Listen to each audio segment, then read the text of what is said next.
no cho nhal je disco ya je loy je jamor La tene Dhuor de bere bere nene. Sweden jol do nyebul La tene Dhuor de bere bere nene. Yakur bol do nyebul La tene Dhuor de bere bere nene. Yalo nyang do nyebul La tene Dhuor de bere bere nene. Yel biel do nyebul La tene Dhuor de bere bere nene. Yongo ni chaga yana mani La tene kenne titi nene.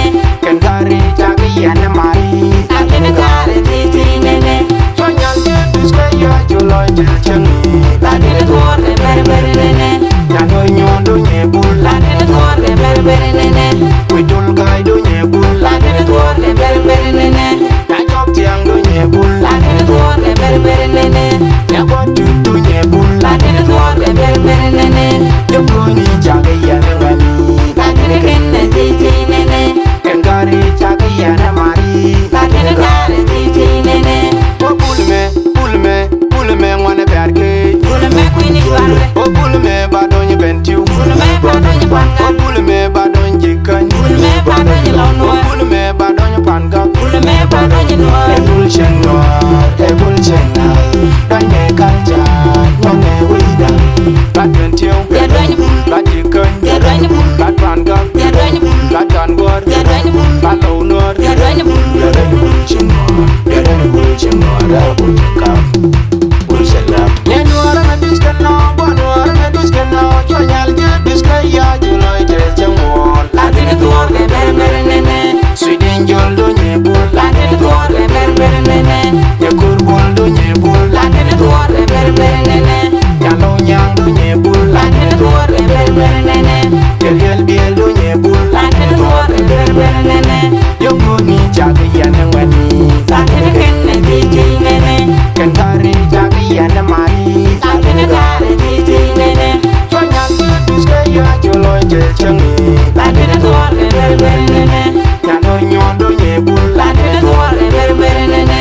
Widul gai do nyebul La tene Dhuor de bere bere nene. Ya chop tiang do nyebul La tene Dhuor de bere bere nene.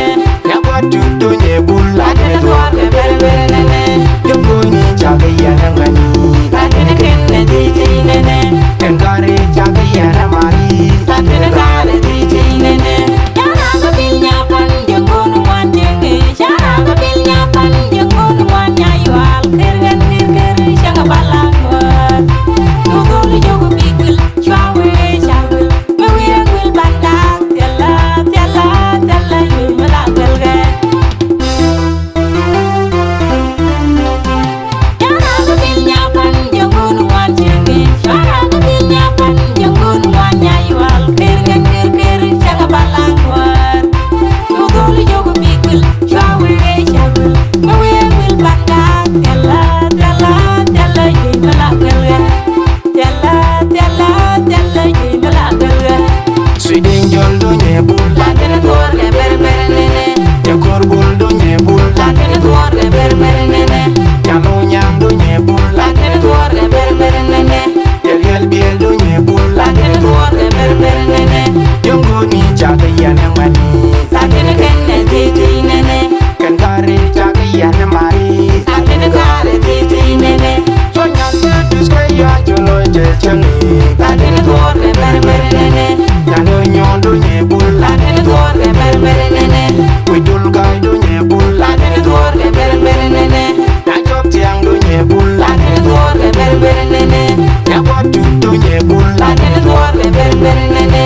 Yongo ni chaga yana mani La tene kenne titi nene. Kengari chaga yana mari La tene kare titi nene. Ala boye nyalage duo mula kereme. Ala boye nyalage duo mula kereme. Ala boye nyalage duo nda mula kereme. Aboy de mari jwaden mula kereme. Aboy de mari tinjuk mula kereme. Buru boye kenyao, buru boye duo malwalu. Buru boye kenyao, buru boye duo nudo kunyi. Buru boye kenyao, buru boye duo nudo nyalew. Buru boye kenyao, buru boye duo nudo balo. Sweden jol do nyebul La tene Dhuor de bere bere nene. Yakur bol do nyebul La tene Dhuor de bere bere nene.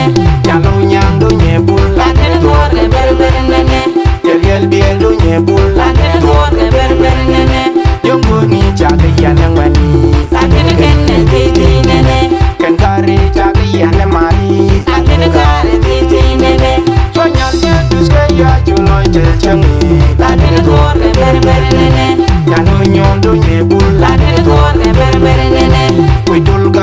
nye bul la ne Dhuor ke ber nene na chop tiang do nye bul la ne Dhuor ke ber nene na bot tu do nye bul la ne Dhuor ke ber nene Jumbo ni chake